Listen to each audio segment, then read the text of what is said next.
Mwingine kujiona kwa sababu ya mali, mwingine anaweza kujiona kwa sababu ya nguvu na afya alionayo, misuli alionayo, kutembea anajifutua na kujitutumua, anajiona. Mwingine kwa sababu ya nasab alionayo,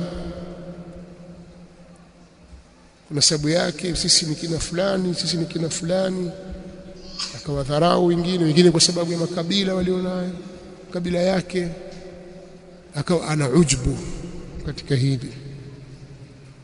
Mwingine kwa sababu ya ilmu